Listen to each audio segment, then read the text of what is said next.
bem? Eu voltei aí para dar continuidade na explicação de ciclo trigonométrico.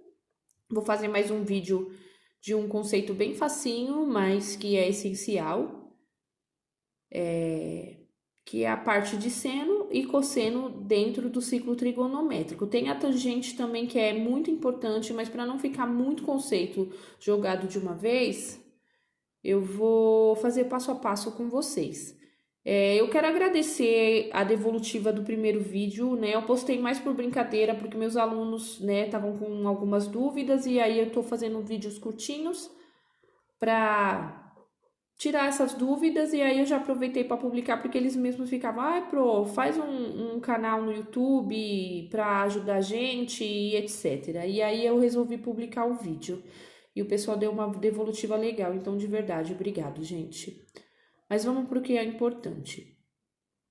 Ciclo trigonométrico, o que a gente está vendo, né? A gente estudou antes, no nono ano, as razões trigonométricas, e aí a gente viu seno, cosseno, tangente. Agora a gente vai ver esse mesmo triângulo escrito dentro de uma circunferência, que é um ciclo. Por que é um ciclo? Porque ele não tem fim, ele vai ter continuidade. Mas eu posso escrever um triângulo aqui, ó, em qualquer uma dessas partes, ó.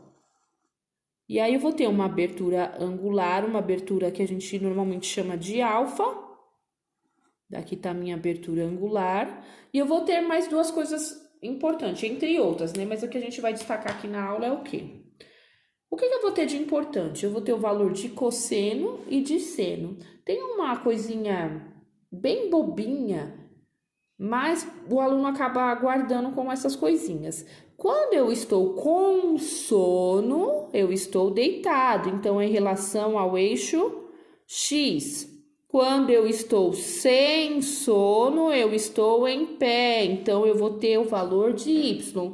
Então, sempre quando eu estiver falando de cosseno, eu estou falando do eixo X. Quando eu estiver falando de seno, eu estou falando valores de eixo Y. Então, sempre quando eu tiver essa abertura angular aqui, alfa, eu vou ter um valor de seno, um de cosseno, um de tangente, um de cotangente e aí vai.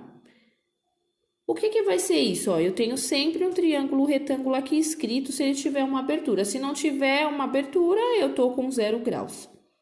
Então, o que a gente vai pensar de importante? Nessa aula, a gente vai ver os valores que são em cima dos meus eixos. Então, quem são meus eixos? Eu tenho que lembrar que sempre o meu ciclo trigonométrico ele está escrito dentro de uma circunferência que ela foi inscrita dentro de um plano cartesiano. Esse plano cartesiano ele foi formulado por René Descartes para a gente desenhar figuras geométricas, para a gente acompanhar deslocamento e entre outras funções. Mas aqui é para a gente conseguir ter algumas denominações e algumas definições de parte de geometria. Então, esse plano cartesiano diz o quê? Que sempre quando eu tenho uma circunferência escrita, esse meu raio aqui, ele vale 1. Então, sempre no estudo de ciclo trigonométrico, o meu raio vale 1. Então, se o meu raio vale 1, eu consigo definir os valores de seno e de cosseno, lembrando do plano cartesiano. O meu ponto central no plano cartesiano é de coordenada sempre 0 para x, lembrando que o quê? Quando eu escrevo um ponto ou uma coordenada, sempre o primeiro valor é em relação a x, o segundo é em relação a y.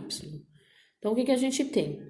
Partindo da origem e deslocando até 0 graus, ou 360, que é a mesma posição, eu consigo definir que o quê? Que o meu x deslocou ó, tá vendo? O deslocamento só é em cima desse eixo aqui, ó. Eu desloquei o x até esse ponto, enquanto em 1. Então, nesse ponto aqui, ó, eu vou ter 1 para o cosseno e 0 para o seno, porque não tem deslocamento aqui no eixo y. Aí, quando eu já venho aqui para os 90 graus, eu tenho deslocamento só para y, então é 0 para o cosseno e 1 para o seno. Quando eu venho para esse ponto aqui, ó, desloquei só o x. Só que eu tenho que lembrar que aqui é um deslocamento que eu estou andando do lado negativo das minhas coordenadas. Então, ele é menos 1 no x e 0 no y. Agora, eu vou ter deslocamento aqui, que no caso é 180 graus, né? Quando eu tenho 270 graus, eu tenho deslocamento somente no eixo y e para baixo. Se é para baixo, é negativo. Então, não tenho deslocamento no x. Então, é 0 para x e menos 1 para y. Quem fica com dúvida aqui, por que está acontecendo esses valores?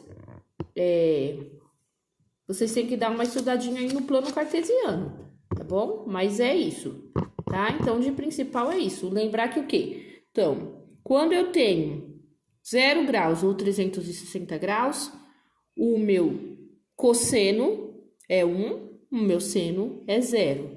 Quando eu tenho 90 graus, o meu cosseno é 0 e o meu seno é 1. Quando eu estou em 180, cosseno menos 1, seno 0. 270, 0 para o valor do cosseno e menos 1 para o seno. Vou deixar escrito aqui, ó, cosseno e seno. Sempre o par ordenado vai ser primeiro o valor do cosseno e depois do seno. Aí eu acho que ficou clara aí essa parte de valores em cima do eixo. Dependendo do valor, ó, se eu tenho uma abertura aqui, ó, por exemplo, de 45 graus, isso depois a gente vai ver em umas outras aulas, mas eu vou adiantar um pedacinho só para vocês verem como que funciona. Se eu tenho 45 graus, eu vou ver, ó, que o meu deslocamento não vai chegar em 1, ele vai ser um pouquinho menor. Vendo? Ele é esse espaço aqui, ó, o ponto parou aqui, então ele não chega em 1. E aí que a gente vai ter as alterações dos outros valores, de seno, de cosseno, de tangente, que a gente vai estar vendo nas outras aulas, tá bom? Eu espero que essa parte tenha ficado bem clara, e aí a gente vai partir para a próxima aula, porque é o estudo de sinais de seno e de cosseno, tá bom? Beijo, fiquem com Deus.